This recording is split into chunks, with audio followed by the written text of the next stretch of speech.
When I assumed the helm of the Trinidad and Tobago Police Service, I did so with the full appreciation that the road ahead would demand a leadership style that was more transformational than transactional, more robust than relaxed, and certainly more decisive and deliberate. Whilst we have made significant strides as a police service, many times we are judged for a number of issues beyond the control of the TTPS. Many of these issues contribute particularly to violent crime, from the influx of illegal immigrants, some of whom are seasoned gang members, to the long-standing matter of gangs having easy access to state contracts, which has proven to be a catalyst for gang warfare and homicide, to the matter of persons being held with illegal firearms and granted bail, to the ease of access with which criminals acquire illegal weapons, to the type of weapons of war on the street. Nevertheless, and in spite of the challenges, the resilience of the men and women of this service has resulted in the following. In 3 minutes, I will give you a profile of what we have achieved for this year.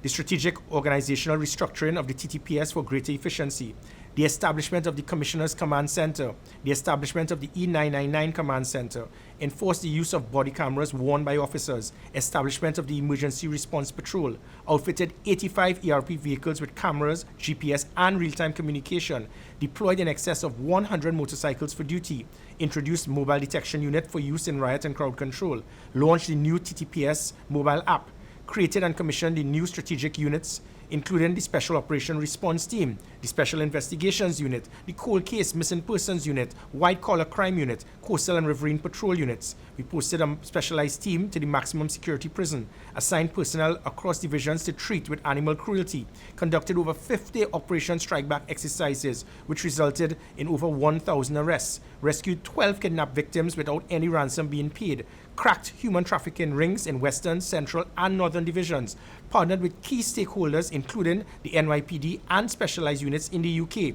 introduced polygraph and random drug testing to the TTPS, issued over 1,892 FUL and implemented new FUL cards, seized 858 guns and 10,900 rounds of ammunition, seized 333 kilograms of cocaine and 2,750 kilograms of marijuana, reduced the yearly overtime bill by over $70 million, launched the I Support Our service, launched Converge, launched the Commissioner's CoP, introduced non-lethal weapons, tasers and pepper spray, unveiled the TTPS Memorial Stone to recognize officers who were killed in the line of duty, promoted 313 officers throughout the various ranks of the TTPS, graduation of 285 recruits from the academy, provided a blanket of protection for all across the country, making Carnival 2019 the safest ever, ensured public safety was maintained in the aftermath of earthquakes and floods, closed a number of outstanding investigations, namely Gates, Email Gate, Day of Total Policing, Marijuana, the former PM's home, the Nelson Matter, and Caliber Foundation, to name a few, established a new committee to treat with terms and conditions of SRPs, cleared the backlog of hundreds of officers on suspension and hundreds more on sick leave for several years, signed an MOU with the NYPD to strengthen cooperation, established the White Collar Crime Unit, which is an amalgamation of the ACIB, fraud, cybercrime, and the FIB, contracted personnel from the US and the UK to improve homicide unit, the CSI unit, and assist with solving gang-related crimes, upgraded facilities at 11 police stations, refurbished 50 police vehicles through a partnership with Vemcock, providing cost savings to the TTPS, strengthened stakeholder relationships with over 30 courtesy calls, meeting over 25 members of parliament and over 30 meetings with NGOs, revamped the child protection unit, reduced homicides in enterprise Chaguanas by 86%, advocated for due process in treating with police shootings. Our polls have shown the highest satisfaction of the TTPS in years, which means we are going in the right direction. On the way forward, there will be dozens of initiatives and policies as we go into 2020.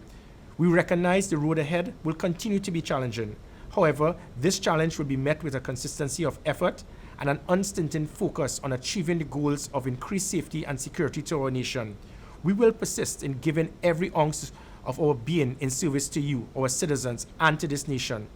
The men and women of the Trinidad and Tobago Police Service are set in their mission to protect and serve, and we encourage you to continue the partnership with us in achieving the outcome towards a safe and secure Trinidad and Tobago. As Commissioner of Police, I give the assurance we will succeed.